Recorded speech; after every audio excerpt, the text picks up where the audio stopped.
3, 2, 1. And we're live, gentlemen. Dr. Neil Reardon. Am I saying that right? Yes, sir. And Mel Gibson. How are you, Hello, sir? hey, how you doing? Welcome aboard, folks. First of all, thanks for coming here. Really appreciate it. Yeah, Very nice to welcome. meet you. No, it's cool Thank to you. be here. Nice to meet you, too. So this, you wanted to come in and talk about stem cells. Yeah. So what's your experience been, and what's this calling that you have here? Well, I was initially, it was for my dad, who was, he was 92, and he was doing all the old man stuff. His hip was killing him, and he was like, he had multiple problems. I mean, I won't get into the whole litany of complaints, but hey, your engine starts wearing out. You got to replace the carburetor and a few other things. And I took him to the Mayo Clinic.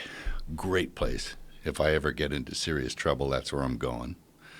And they were fantastic there, but they were able to say, you got to leave me here. He'll be dead in 48 hours. I'm like, oh. So they clocked every problem that he had. Everything from, the prostate to the hip, to the kidneys, to the heart, to the lung, the whole deal. And they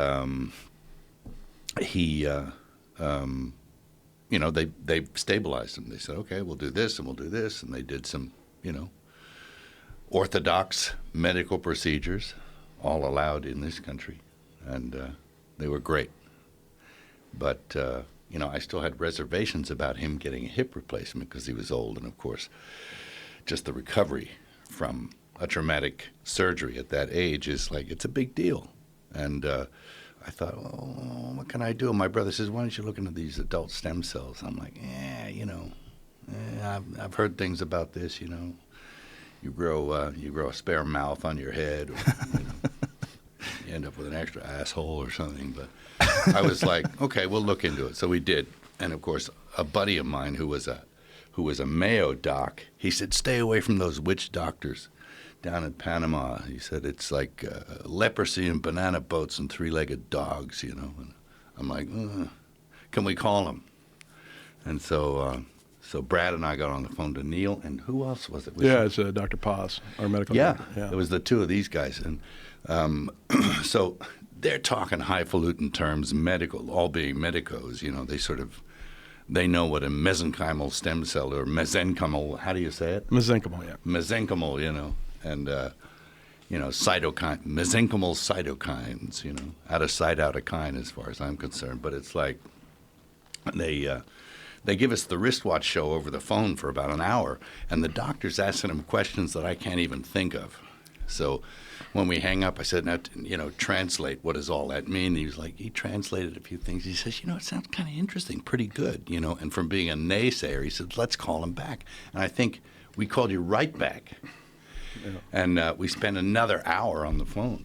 And well, to his credit, Brad asked for a bunch of literature, and I sent him maybe 30 articles, and most physicians wouldn't even look at it. But it was all relevant to what Hut had, and for the heart problems and kidney problems and orthopedic problems. Yeah. And he read all the articles, and he read the upside, the downside, and then we had to his credit, then we had a very educated talk after conversation. Yeah. And he was really, by this time informed. And he just said to me, well, he's 92. He says, what the hell have you got to lose? And I said, no, nothing. Let's go. So I'm up for it. We asked him, is he up for it? He goes, hell yeah, because he's, they took him into the hospital. He was 92, and they said, what medications are you on? And he said, I'm not on any. And they said, you're 92 years old. How do you account for not being on any medications? He says, because I stay away from doctors and hospitals. and he didn't have any problems. He started to have a rough trip. Well, we took him down there, and he got, I think it was like a double dose in the hip.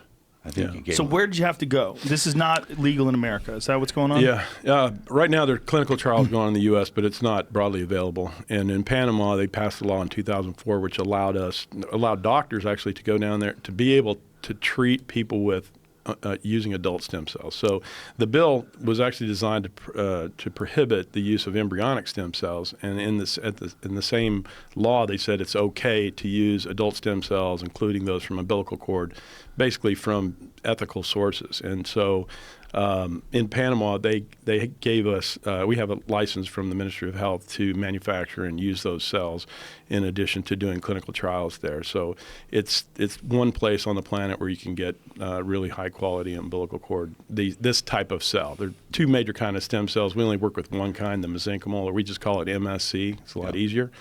And so anyway, that's how I think we actually owned apartments in the same building in Panama, never met each other, and we met through his brother finding us on the internet. And There you go.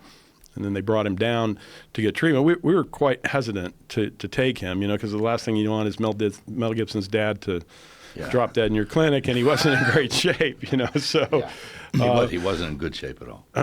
But as I recall, when he got there, he was in a wheelchair and really wasn't talking a lot and things like that, and having a pretty rough time.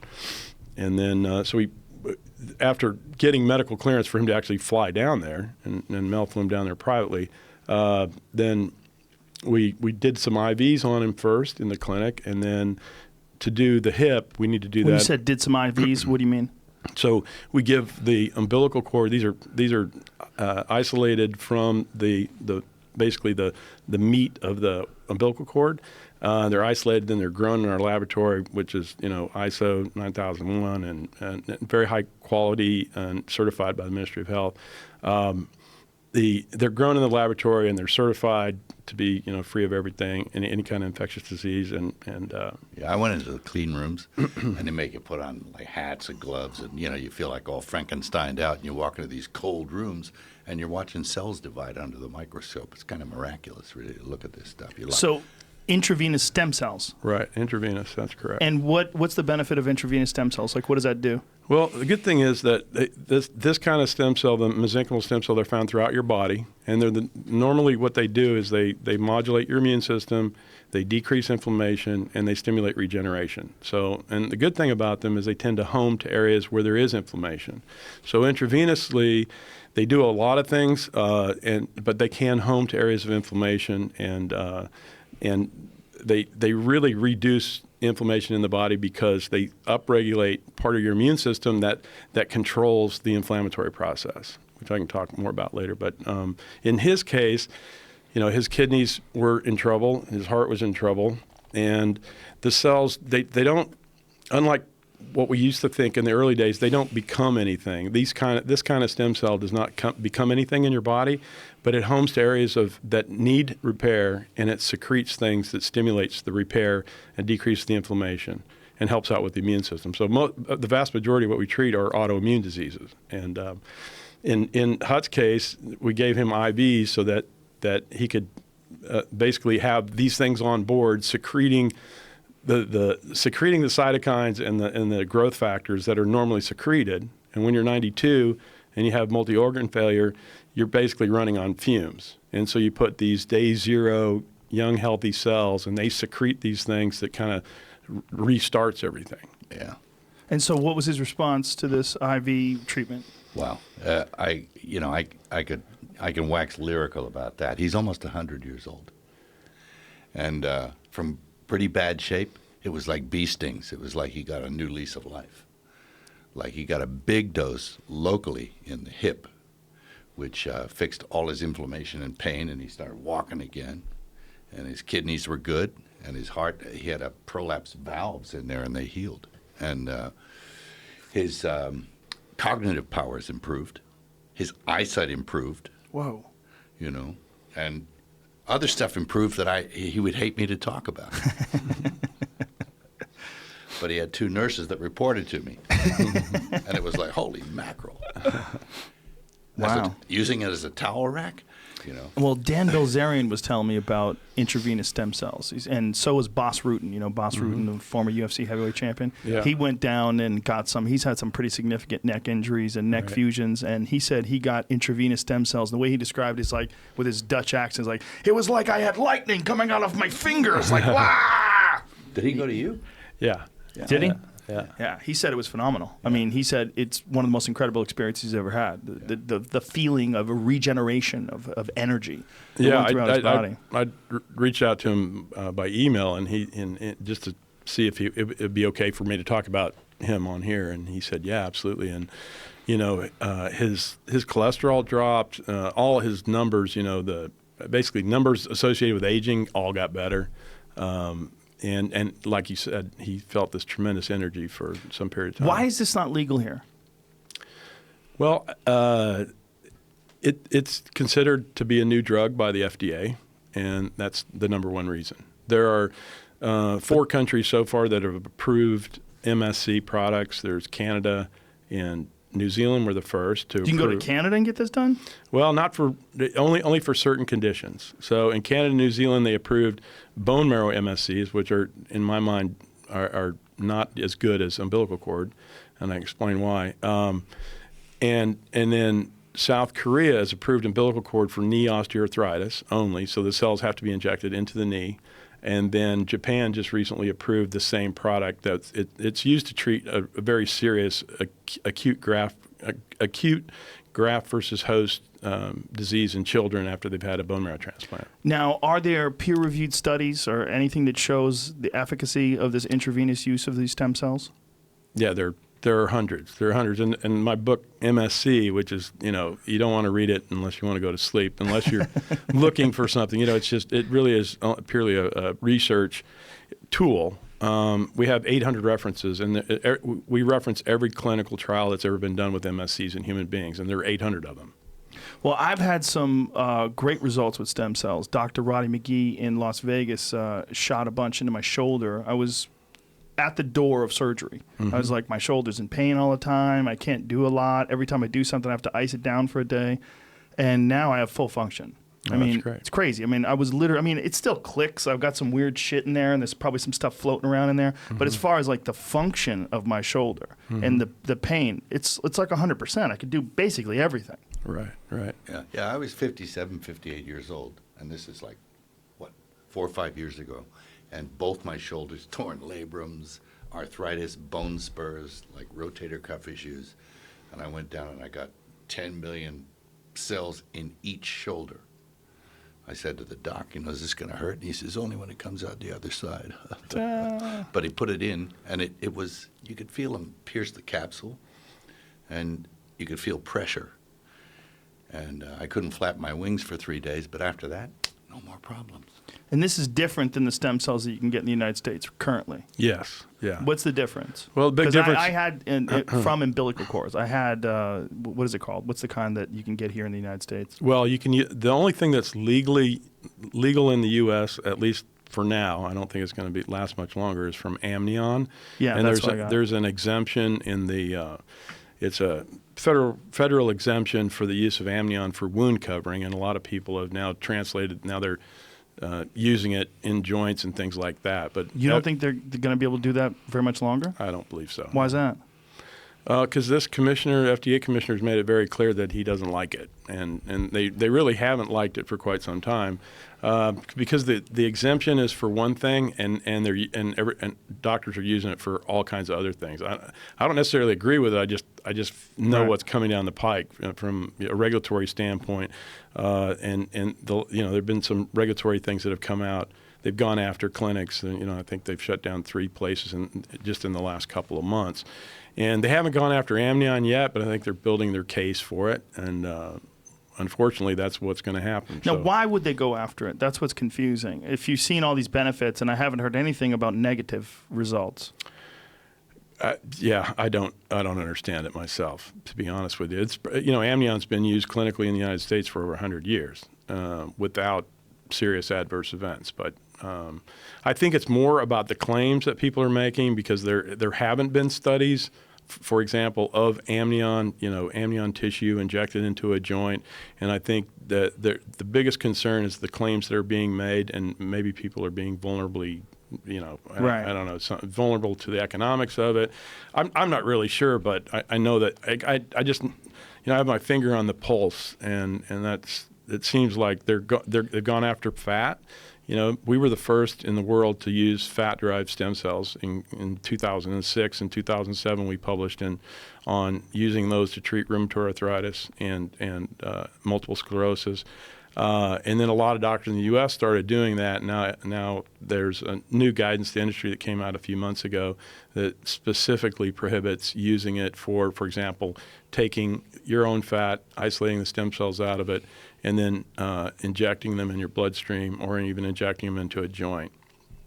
So I don't really know the motivation behind it, but I know that they very clearly stated that that's not going to fly anymore. So the stuff that you did for Mel's shoulder, what exactly was that? That's basically a new drug product. It could be considered a new drug product in the U.S., and we are in clinical trials in the U.S. We have 2 INDs for the treatment of Duchenne's muscular dystrophy, and we're just going to start a spinal cord injury trial at University of Miami and Thomas Jefferson University. We got funding from the Marcus Foundation. Bernie Marcus is one of our clients, and he's seen all these kids with spinal cord injury getting better. And so our product is we were able to figure out which cells work, which umbilical cords give cells that are really useful, and which ones aren't. So we throw away the vast majority of the umbilical cords that we get. How can you tell? Well, we had the advantage of having thousands of cases, and I'll give you an example of one case of a football coach from Dallas, where I live, and he had diagnosed with MS. He was in and out of a wheelchair, was on basically out, and he was out on disability and retired from a very successful 3-time state champion in Texas. That's really saying something, and he came down in 2010 for the first treatment, and we gave him the treatment, and he got much better. He improved for about 14 months, and then he came back again in 2011 and got another treatment, improved not as much as the first time, and he came down in 2012, and boom, all of his symptoms were gone. And now he's back coaching, and he is completely normal. He's probably, he's a bit junior. He's a bit younger than me, but he's probably healthier than me. I mean, the guy works out all the time. He's out there in the field. He doesn't have any heat intolerance, doesn't have any problems. So I wanted to know, what's the difference between those cells in 2012 and the ones in 2011 and the ones in 2010? And then we took other cases similar to that where we'd had less than spectacular results. I mean, they were still good results, but they weren't, ba-boom. And so we took cells from those different lots and we grew them up, and then we had them analyzed for 1,200 different molecules that they express. And we found that these cells, we call them our golden cells because they just seem to work all the time. And we found that they underexpress certain proteins. And then, so early on in the culture process, we can select for those and say, hey, these are golden cells, these aren't, throw them out. So we throw a whole bunch out, and we keep the golden cells, and then we grow those up, and those are the only cells that we use. So that's the big difference, and the advantage we have is that we've had all those cases, and we're able to look back retrospectively at which cells really work, then analyze them from a molecular basis, and then now we can select using that system. So when Mel came in with his shoulder injuries, did you do an MRI first? He had one. We didn't do it there, but he had one, yeah. Did you do a follow-up MRI? We did not, no not on him. We Well, do a lot of Feels them. great, so you don't even bother. It feels good. I don't bother. It's like my Wow. dad was walking without pain. Right. His hip was dissolved. He was doing okay. Wow. And so are you still no problems with your shoulder? How long Pretty ago good. did you have that done? Oh, when was it? I had it done twice. It was I went 18 months, and then it started to return, the symptoms of discomfort, pain, and so I did it again. And it's been like a couple of years, almost 3 years. It's fine. Yeah. Wow. Yeah. Yeah, I was really impressed with what I was able to get done. But the stuff that I wish I had Dr. McGee telling me exactly what it was. The stuff that they had done to me about a year and a half ago is no longer available. Mm-hmm. They decided that it was considered a drug, Right. and they weren't allowing that form of amniotic stem cell treatment. So now there's a less effective but still effective form. Right. So it seems like there is some sort of an effort afoot to diminish this in the United States. Yeah, well, I think they just want to control it, and they want it all to go through their deal and their processes. But in the meantime, and a lot of people are probably suffering from some pretty significant injuries that they could deal with that far easier if this could somehow or another be sped up. I absolutely agree with that. Yeah. So when did you start doing this down in Panama? We started there in 2006. And just because So- of the regulations. So Right. You're Well, we found out about the regulations around 2006, and we went straight there once we found that law. The law was passed in 2004, and then we found out about it, and we went down there, and we built our lab out. We were actually functional in 2007, so it's we're having our 10-year anniversary. What's for it like in being functional. Panama? Never been to Panama. Is it weird? Seems like, It's cool. is it? You like it? Yeah, it's cool. Yeah, it's real friendly with the U.S. I think that's the currency you spend there is U.S. dollars. Oh, really? Except it goes further. Yeah. They use U.S. dollars. Yeah. Oh, Yeah, wow. they use U.S. dollars. I mean, we kind of ran that joint for many years until 1999 when we gave the canal back, and that was pretty much the vast majority of the economy. So when we gave that back to them, then they just kept the dollar, and it's been the explosive growth. It looks like Miami now. It's their, the building I live in is 70 stories tall, and it's not even the tallest building. So our clinic is on the 63rd floor of a 65-story building. They're just full of high rises, and of course there's a little bit too much traffic if you get that much concentration of people in one place, but fantastic restaurants, movie theaters, malls, shopping, high-end shopping malls, you name it, you got everything that you want down there. And I'd love to spend time. I spend a third of my time down there. Yeah, it's friendly and it's relative. It's not dangerous. Wow. So you have people that hear about you from the United States, and they find out about your treatment, and then fly down to Panama to get treated. Yeah, that's right. Not just the U.S., but probably the majority of the clients are from the U.S., and then we have people from all other places around the globe. Do you anticipate this moving back to the United States in any way, or is this something that the hurdles are so steep that it's going to take a long time? I think we're going to figure out a way to do it. I think ultimately we're going to do it. We were the first to get to treat a human being in the United States with these cells, and that was 3.5 years ago with a young man with Duchenne's muscular dystrophy. And my other book that's hopefully interesting to read, it starts and finishes with his case where we treated him in Panama for a number of years, and then we just petitioned FDA and said it's kind of ridiculous for us to do this down there. Please allow us to do it. So we're using the cells that we isolated and expanded in Panama. We're using it to treat him and another, now a 7-year-old with Duchenne's muscular dystrophy. So that was the first wedge. And then our next wedge is going to be for spinal cord injury. And there are a number of clinical trials that are going on, not just outside the U.S., there are a number going on in the U.S. The biggest hurdle is that a new drug, if you look at the last several years, cost $2.5 billion to get to market. And unless we do something a little bit differently on the regulatory side, it's going to be kind of hard to do this. Japan has a law that went into effect 2 years ago that basically allows you to, once you demonstrate your product is safe, then you can go ahead and start marketing it, and then you have 7 years in which to demonstrate efficacy. So safety first, then efficacy.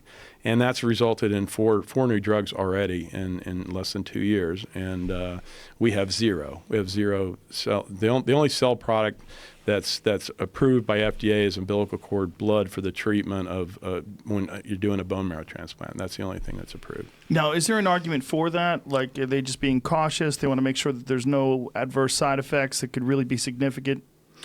Yeah, I think there is an argument. There's an argument that they want to err on the side of safety. I mean, that's their number one priority is to create a safe environment for receiving medicines in the United States.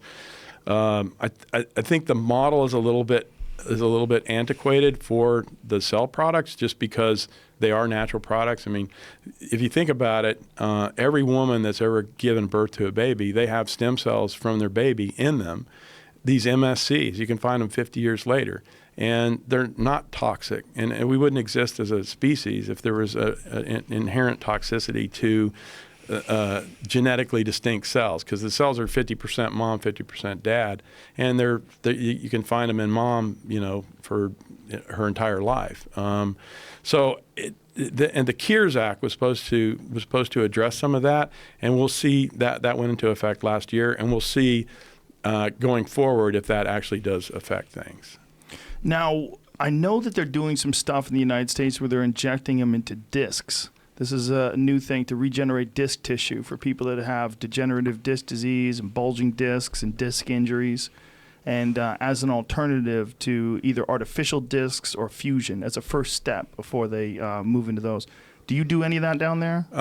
We don't do any right now. We're working with a hospital that we're actually going to have a room just for doing backs, just for doing spine, because there are studies. There's a study out of Europe just came out a couple months ago, and it showed about 50% of the patients had their discs become normal on MRI after treatment. So it's not every case, but I'd take a 50-50 shot versus having a fusion, right? Yeah, so that's the same sort of situation that we're talking about, where you're injecting it right into the discs. Yeah, and you can in the United States. We have a clinic in Dallas, that the RMI clinic, where we can do bone marrow, right? And so we use autologous bone marrow, and we do disc in the United States, and it does help a percentage of people. It doesn't help everybody. And like we were talking before about not just the disc, but the muscles around the disc. So if you take somebody who's had an injury, my partner, Dr. McKenna,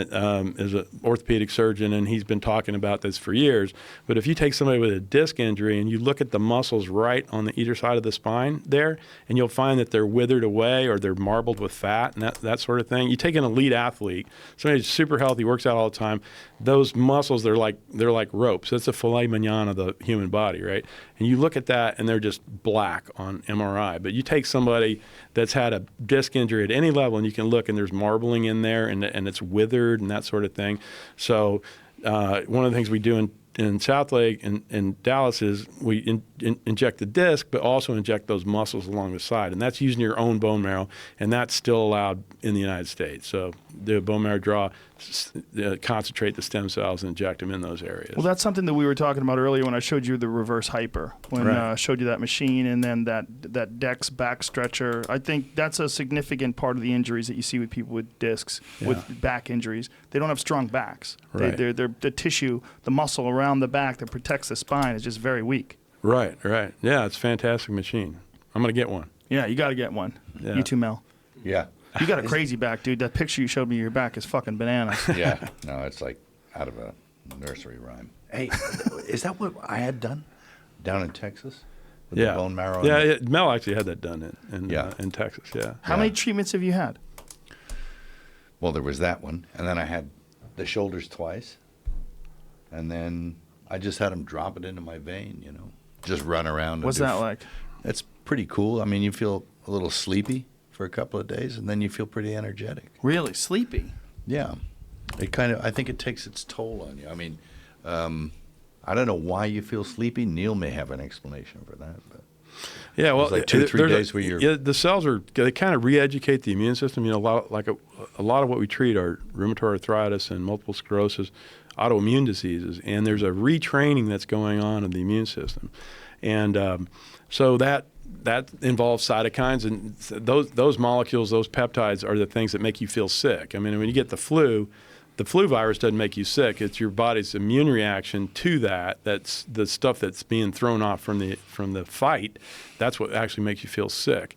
And so when you're activating certain parts of the immune system, and they're throwing off things that can make you a little bit tired. Some people, a very small percentage, have some flu-like symptoms for one day, but that's kind of like the extent of the side effects that we typically see. But if you look at you ask why it's being done in the U.S. For rheumatic drugs. So you see them on TV. They're advertised basically every hour of every day on almost every station. You see these anti-rheumatics, and if you have rheumatoid arthritis, if you have psoriatic arthritis or this sort of thing, these are biologics, and these are antibodies to a certain molecule called TNF. TNF is one of the commanders of the immune system. It kind of says, hey, let's cause a bunch of inflammation and make you miserable. And so these drugs basically bind up or sop up the TNF that's in your body for a period of time. That's why you have to get retreated, like every month, every 6 months, every 2 months, something like that, 6 weeks, 2 months. And you have to get retreated and retreated. There's a study of rheumatoid arthritis where it was 172 people that were already on on medication for the rheumatoid arthritis, not adequately controlled. They gave them like the equivalent of what a typical dose we give in Panama is, like roughly 120 million cells, and all of them got better. All of them symptomatically improved. And the cool thing was that TNF alpha and another molecule similar to it decreased by 50%, and that decrease persisted for 8.5 months. That was the length of the study. So rather than putting an antibody in to sop up what's being produced aberrantly by your immune system, the cells tell your immune system to stop it, right? The cells, they upregulate a certain immune cell called a T regulatory cell that says to the immune system, hey, quit making TNF alpha, quit making this IL-6 stuff. And they took 30 patients of a subcohort like 3 months later and gave them another shot, the same dose, and it dropped their levels another 50% from that baseline. So from baseline to post-second treatment, 2 treatments, 2 IVs sitting in a chair, dropped their levels 75%. It just seems like something that would be amazing for overall repair. Like just go down there and let your body just get a little dose of healing to figure out what the fuck is wrong with it. Well, talk about, like, we talked about something in Costa Rica. We were both there. And I had they looked at my neck. I had a 50% occlusion in the right carotid, like buildup of stuff. Like you don't feel it happening. And all of a sudden, when your carotid is shut down, they think, well, you have to eat the statins, right? Yeah. Like Crestor or Lipitor, and I looked at what the side effects of those things are. Terrible. And I said, I'd rather die than eat those things. And they said, well, and they try to make you feel guilty for not doing it. You got kids, But it's, I don't have that stuff now. And I didn't get anyone to go in and remove it. And I don't know if I can attribute that to the cells, but I got a bunch of cells, like twice, and that went away. Now, talk about that for a minute. Does that sort of...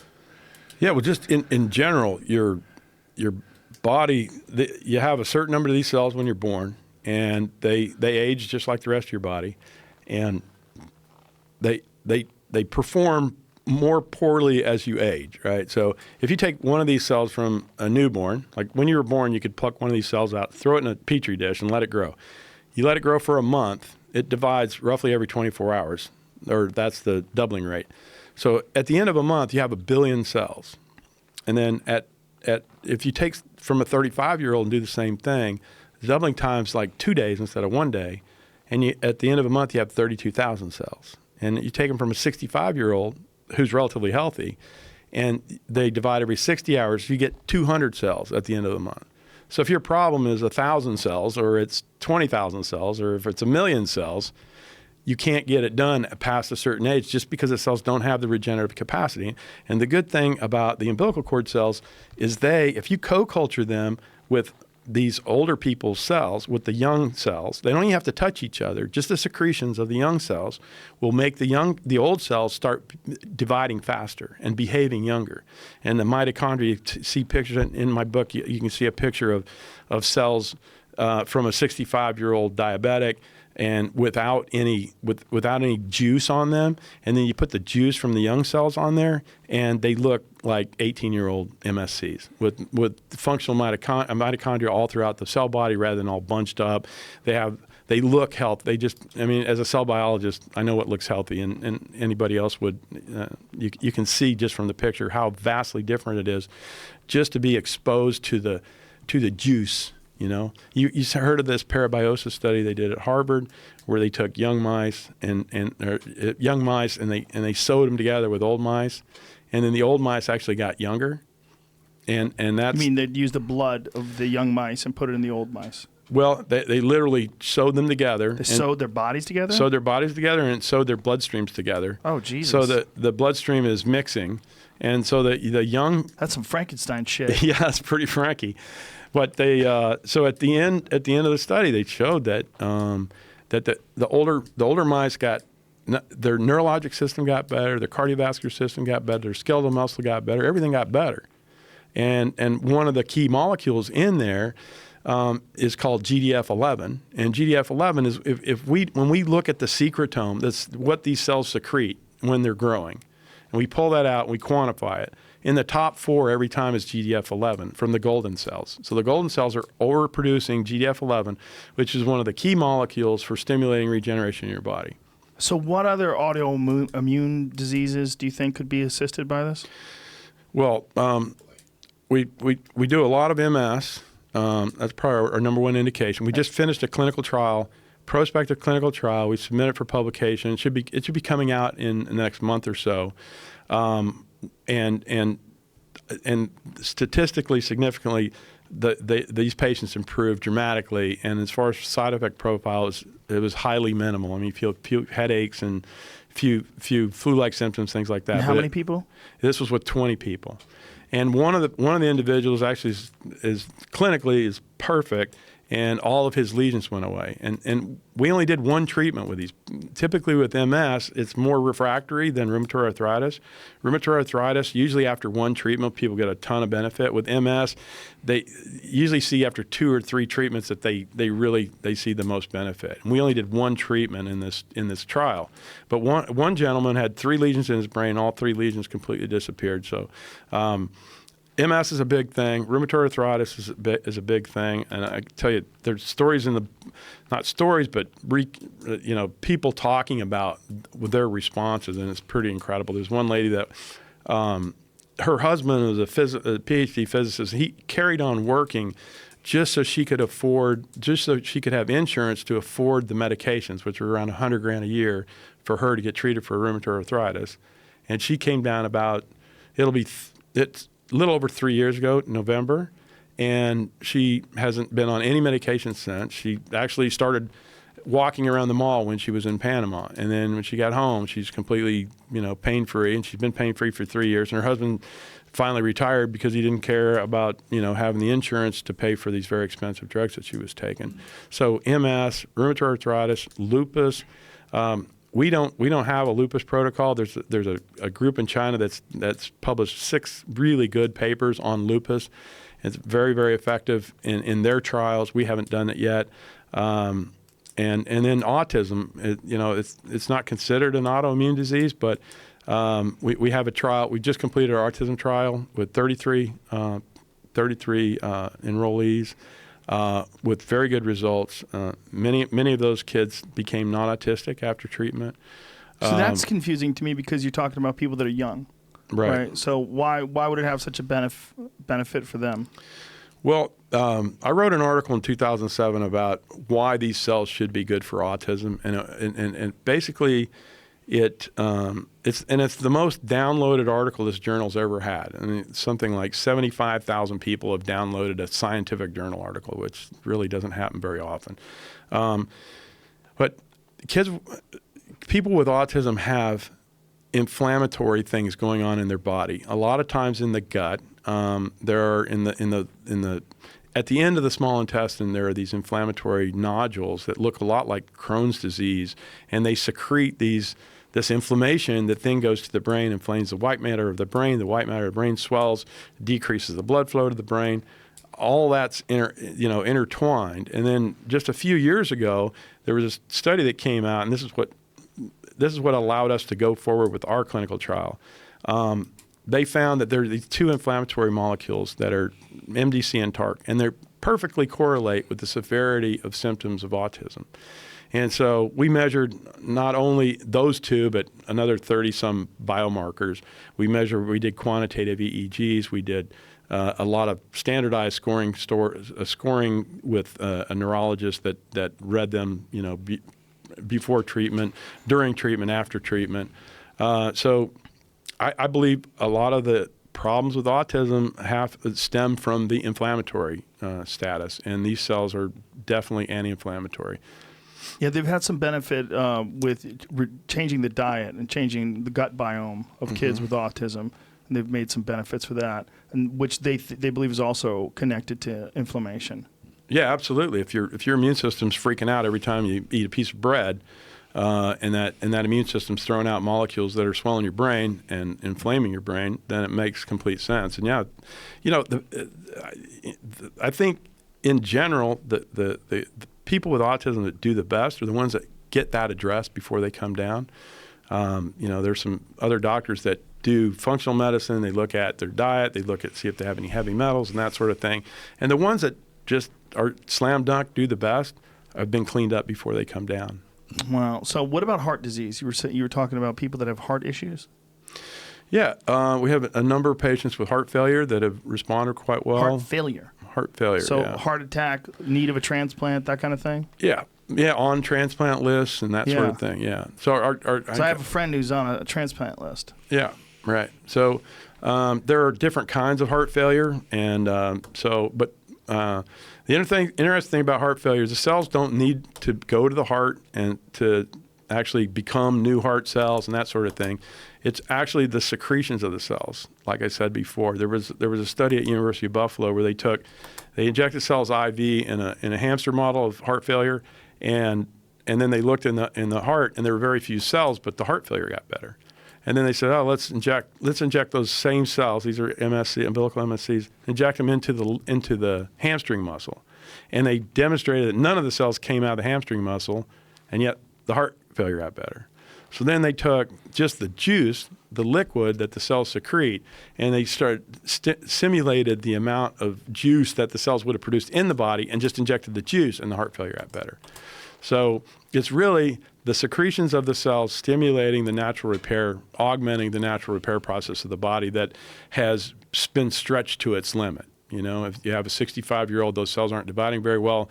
The juice can help the cells divide faster and produce more repair molecules and make it better. So do you think that it could take someone who's on a heart transplant list and literally fix their heart? I've seen it happen time and again. Wow. And there are clinical trials using similar cell types that also have demonstrated that. You know, there's a molecule called BNP, which is high in heart failure. The BNP came down in every single case.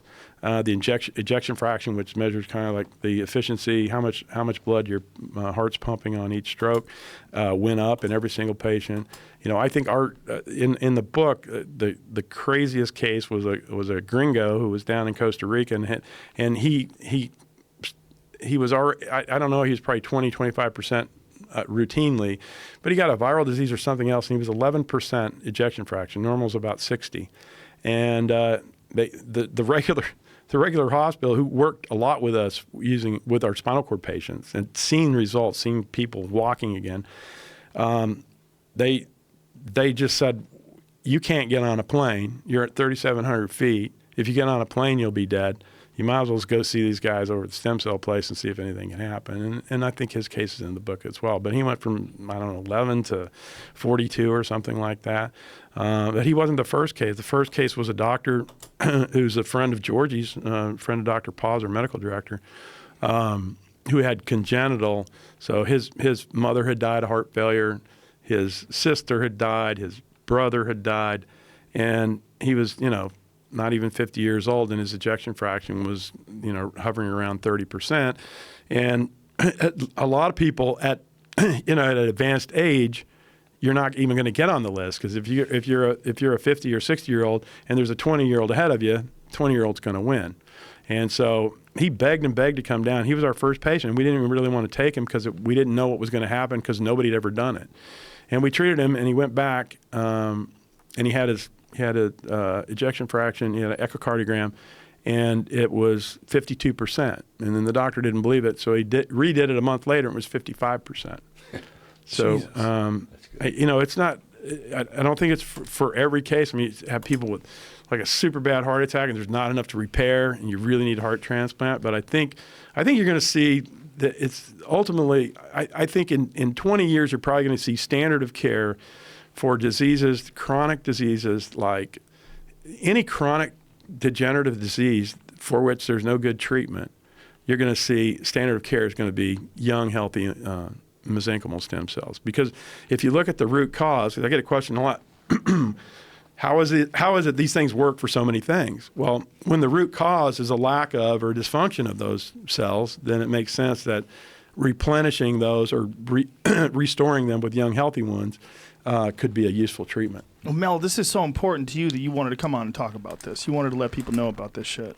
Yeah, I think it's amazing, and it seems a crime to me that, it isn't easier to do in this country where, we're an advanced country. I mean, they should look a little harder at it, and it's a mystery to me why it isn't the case. But hey, if there are places where one can go and get some help, it's good. I mean, I know a gal. She's a good friend of mine. She tore her shoulders up because she was like an athlete, and she had her shoulders done, and she got some dropped into her, and it actually helped greatly with an autoimmune disorder that she had, and then she was able to have kids. It was that kind of thing, So, Yeah, there's some really good animal data showing that you can inject these cells and you can take ovarian failure and reverse it. And in her case, she had an autoimmune disease and she was unable to have children, told that from a very young age. And after treatment, she got pregnant pretty quickly. This sounds almost too good to be true. This is almost like skeptical people that are listening to this right now are probably like, what? This fucking shit cures everything? Yeah. It sounds like the old spruiker on the corner. Good for moles, holes, and pimples on your what's. But you've got studies. I mean, you've got real trials to back this up, and you've got a host of patients that are healed up and healthy. Yeah, I totally. don't even have anything wrong with me. I want to go down there and get shot up. Well, if you see a 92-year-old man who's about ready to kick the bucket, and he's almost 100, he's going to celebrate 100 years in August. That's incredible. He's better off than he was. Let me tell you.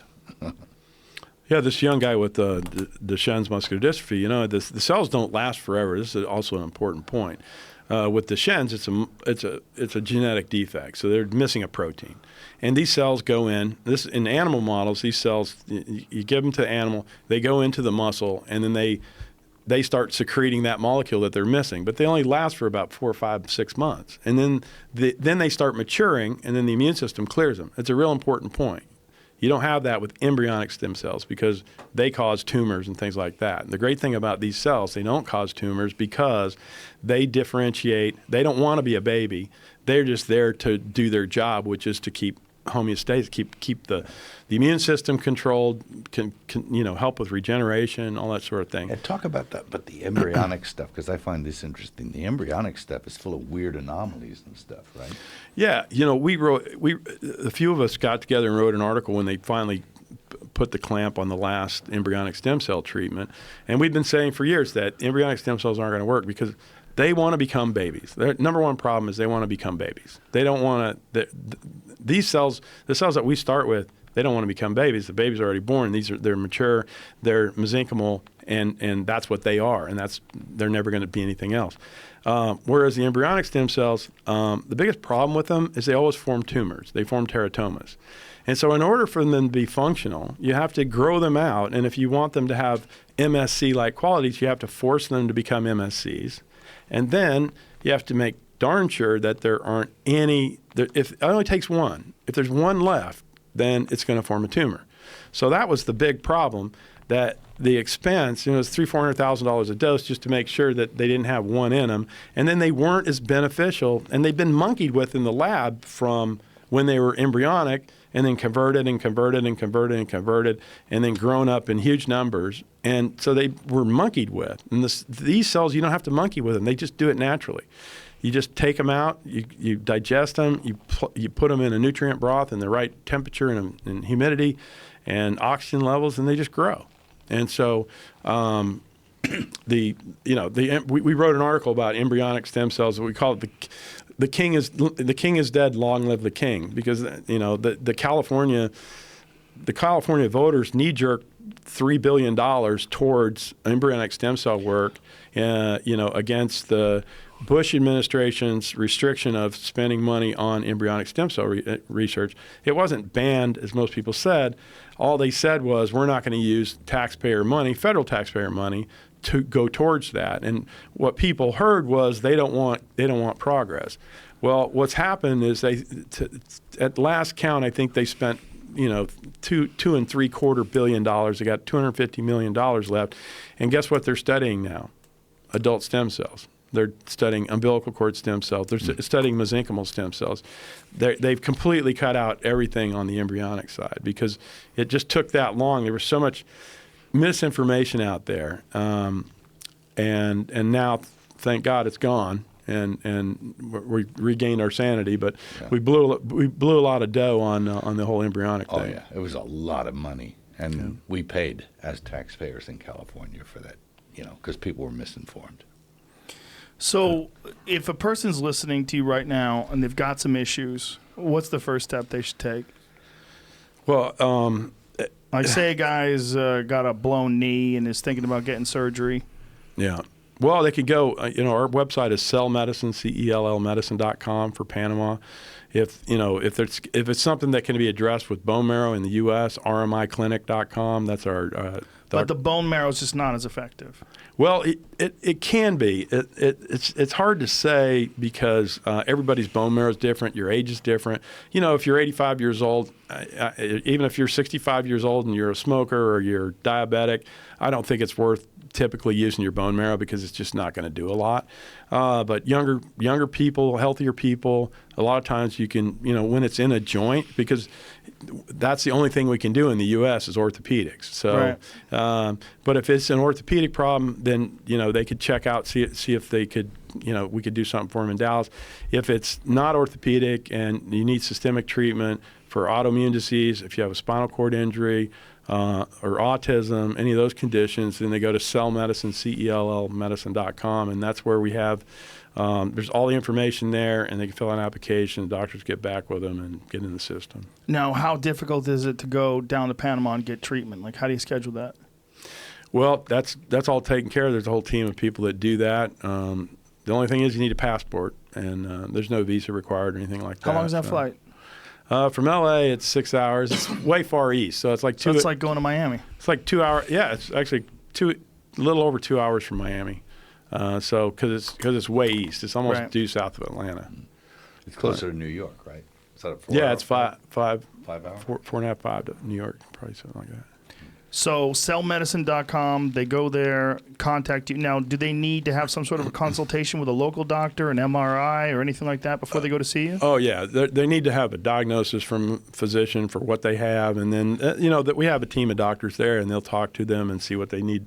If they need any other information, they need any other X-rays or MRIs or whatever, they'll sort all that out. This is all fascinating stuff, man. And I never thought about going to Panama until about an hour ago. Now I'm thinking of taking a trip. Be there in 6 hours. It's worth it. Yeah. I just want to feel the intravenous stuff. I want to feel what Boss Root was talking about. The lightning bolts coming off my fingers. He's a little dramatic. Yeah, well, he's definitely dramatic. I wouldn't say that to his face. I wouldn't either. I would with a smile only. Yeah, right. But yeah, he's when you treated him, he was going through some pretty significant issues with his neck. Yeah. Yeah. Yeah. What benefits did he find off of that? Well, I don't think for his neck, it structurally we weren't able to get the cells there, and I don't know if there's enough left. It's a lot of people. I mean, if He's had several fusions in his neck. if there's nothing structurally to do anything, but a lot of people talk about hair loss, and these cells work for hair loss, and yeah, they do a pretty good job, but you can't grow grass on concrete, Right. and you can't stimulate a nerve to regrow. There's not even a thread left. So Right. he didn't get. I don't believe he got any benefit from his accident problem, but the metabolic benefits were fantastic for him, and energy wise and things like that. Yeah, one of his issues is that he has some atrophy on one of his arms because his nerves in his neck were being pinched and for a long time, and he didn't address it quick enough, and it got to the point where his arm was shrinking. Right. Yeah, and that's one of the reasons why I went down there. Did he experience any benefit from that? I don't believe he did. No. No. That's a tough one, right? It's- Regeneration of nerves. Well, especially really long time out. For spinal cord injury, we did a cohort analysis, and basically, if they're within 1 year of injury, 100% of the patients had restoration of some neurologic function. If it was between 1 and 2 years, it was 82%. If it was after 2 years, it was 50%. So the longer it is, and also the older you are, the less oomph you have left. The reason these cells work for spinal cord injuries, they don't become nerves or anything like that. But the spinal cord is one of the most replete areas of the body when it comes to blood vessels. There's just barely enough blood vessels to keep it alive. And your liver, on the other hand, has just tons of blood vessels in it. And your liver, you can cut 80% of your liver out and it'll regrow itself. With your spinal cord, you just kind of ding it a little bit and it won't repair itself. That's because there are no blood vessels, and therefore there are no MSCs, or very few MSCs. So like 1/50th the number of MSCs reside in your spinal cord because we built this wonderful cage around it to protect it. And so all we're doing is we shoot the cells in there. We also give them an IV, and the cells secrete the things that are necessary for the spinal cord to regenerate itself. But the longer it is from injury, the more scarring there is and all that sort of thing, the less benefit you're going to see. So do you anticipate a time where they'll be able to regenerate spinal tissue, or someone has got a spinal cord injury where they have partial or some sort of paralysis, and they can be able to regenerate that? I do, and we have many cases that it's already happened. Really? Yeah. Like what cases? Well, Juan Carlos Murillo is a commercial pilot from Costa Rica, and he was one day flying as a National Geographic photographer around in his private plane, and they pancaked, and both of them got spinal cord injuries. And JC, when you say pancaked, you mean crashed? Crashed the plane, yeah. Yeah, they were up on a volcano, and there's like some crazy winds and stuff, and it just dropped out of the sky and landed on the ground. And he had no function and no sensation below the injury, basically from his belly button down. Had no erectile function, no bowel function, bladder function, any of that stuff. And the first time we treated him, and how are you treating him? We're giving him IV cells and intrathecal, so into the spinal fluid. So the first round of treatments, after that, he described it as like a 10 out of a 10 pain scale. So he had this neuropathic pain that was just like he was shoveling down narcotics like nobody's business. And after the first treatment, he didn't get any restoration of function or anything, but his pain dropped from a 10 to a 3. And so he got off the narcotics. Then the second time we treated him, he got his left leg back, and he could move it. And how long after the treatment? Okay, we started treating him 6 months and 3 days after his accident, and then so he got the first round of treatments was in the first month, and it was about 3 months later we did the second round. And 3 months later he got his right leg back, and then 3 months later, so it was over about a year, a 15-month period probably in total. He basically got everything back. He got erectile function, he got bowel, bladder, all that sort of thing. And I just had dinner with him the other night in Costa Rica, and he can walk in here, and he got his commercial pilot's license back, and he started a new business, and he has. So he's 100%. I wouldn't say 100%, because he does have a bit of a limp, but he broke his leg when he was four-wheeling. So this guy's a fucking maniac. I don't know. Yeah, he can't get enough. Jesus Christ. Was this before or after the accident that he broke his leg? No. So he got all better, and then he was perfectly fine. And then he goes out and four-wheeling and breaks his leg. So, yeah. So he was 100%, and then he fucked himself up again. Yeah. So he limps a little bit, but most people don't know that he ever had a spinal cord injury, That's incredible. So you feel like with conventional treatment, that guy would still be in a wheelchair? Yeah, absolutely.